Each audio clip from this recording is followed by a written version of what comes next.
Friends, आज मैं आपसे अपनी स्वरचित कहानी शेयर करने जा रही हूँ। मैंने 2-3 कहानियाँ लिखी थी। वैसे पहले भी मैंने बहुत समय पहले अपलोड कर दी थी, लेकिन उस समय मेरे सब्सक्राइबर बहुत कम थे।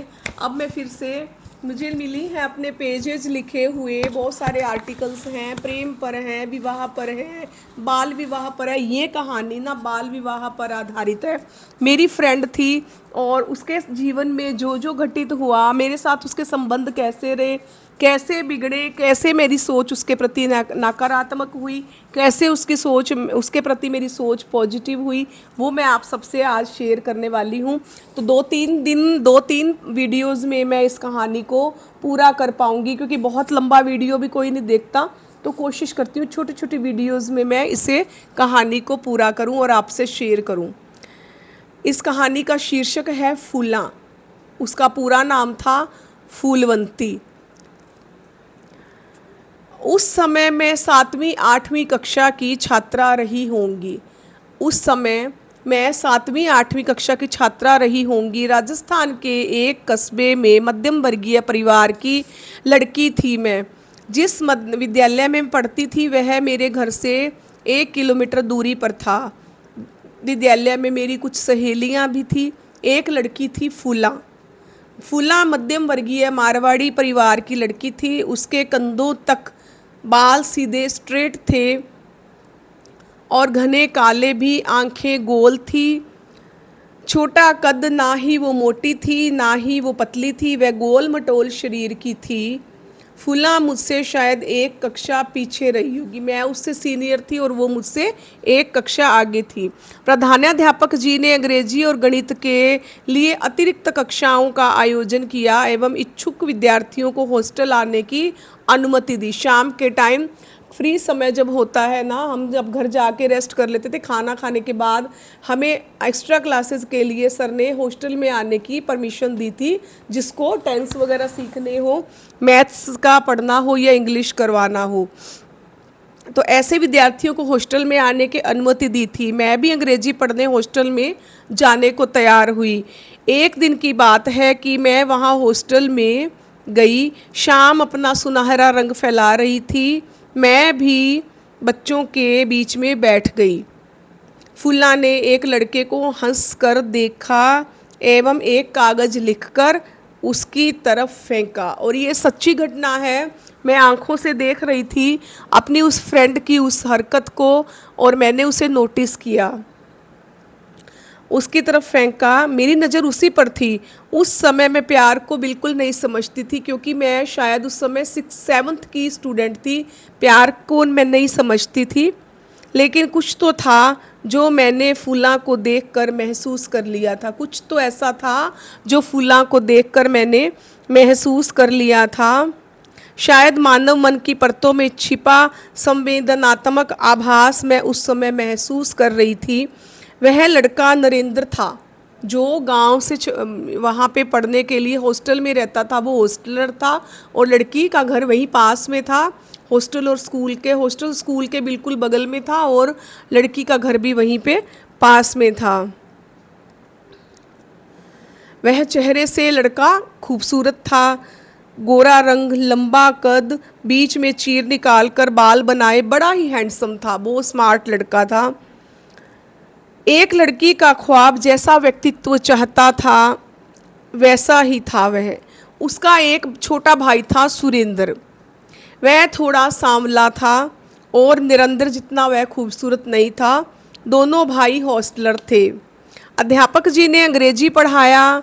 मुझे समझ नहीं आ रहा था। मैंने 2-3 बार पूछा तो मास्टर जी ने फूला से मुझे बताने और समझाने को कहा। फूला ने मुझे समझाया और साथ ही मुझ पर एक कमेंट छोड़ दिया कि तेरे दिमाग में गोबर भरा हुआ है क्या।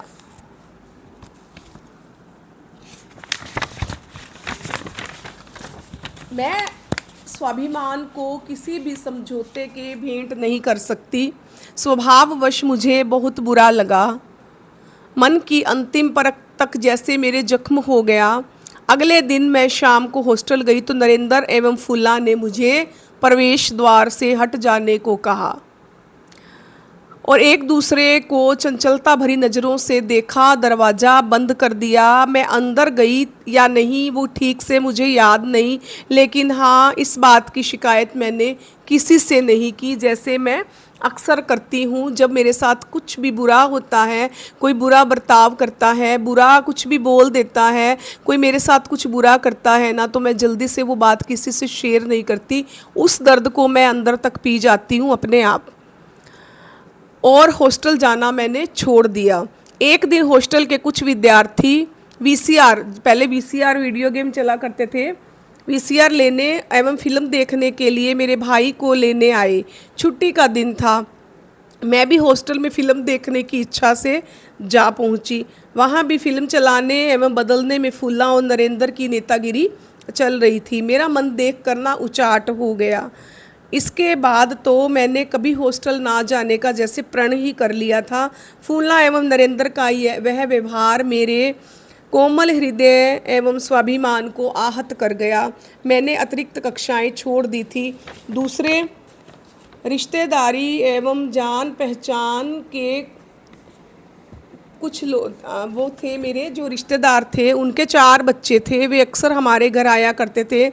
समय अपनी गति से चलता रहा। मैं नए विद्यालय में प्रविष्ट हुई और यह छात्राओं का विद्यालय था। फुल्ला से मेरा साथ छूट सा गया था, लेकिन मेरी नफ़रत कम नहीं हुई। मेरे दिल में वो बात घर कर गई थी। मुझे बुरा ये नहीं लगा कि उसने अपने नरेंद्र, अपने जो क्लास फेलो था उसकी तरफ उसने पत्र फेंका, लेटर फेंका। बुरा मुझे ये लगा कि वो मुझे बेवकूफ़ समझ रहे थे, आपस में हंस रहे थे। हॉस्टल का दरवाज़ा बंद कर दिया, मुझे अंदर नहीं जाने दिया। मतलब ये हरकतें क्या परिलक्षित करती थी? ये परिलक्षित करती थी कि उनकी दादागिरी, उनकी नेतागिरी वहाँ पे चल रही है। मैं चाहती तो प्रिंसिपल सर से उस पत्र की शिकायत कर सकती थी। मैं चाहती तो मैं सर को ये बोल सकती थी इन्होंने मेरे साथ इस तरह का बिहेव किया, मैंने हॉस्टल आना छोड़ दिया, लेकिन मैंने कुछ भी नहीं कहा। फूला मेरी नफ़रत मेरी कम नहीं हुई। इस समय मैं 9वीं कक्षा में थी, अब मैं 9th क्लास में हो गई। इस समय मेरे संवेदनाओं को महसूस कर सकती थी। मुझे समझ आने लगी थी कि लोग प्यार करते हैं एक दूसरे से। फूला मेरी आंटी की लड़की थी, सहेली थी। फूला मेरी आंटी की लड़की की सहेली थी। मेरी बहन अक्सर मुझे फूला की बातें बताती थी, लेकिन मेरे मन में तो वही एक बात बैठ गई थी। जब मैं 10वीं जमात में हुई तब हम फूला के घर दूध और छाछ लेने जाया करते थे। फूला से भी बात होती थी। उसकी माँ मुझे शादी के कपड़े और गहने दिखाती। मैं समझ ही नहीं पा रही थी कि आंटी कहना क्या चाह रही है। बाकी का वीडियो मैं अगले जो एपिसोड में अपलोड करूँगी। आगे का जो भी कहानी है मैं नए एपिसोड में अपलोड करूँगी।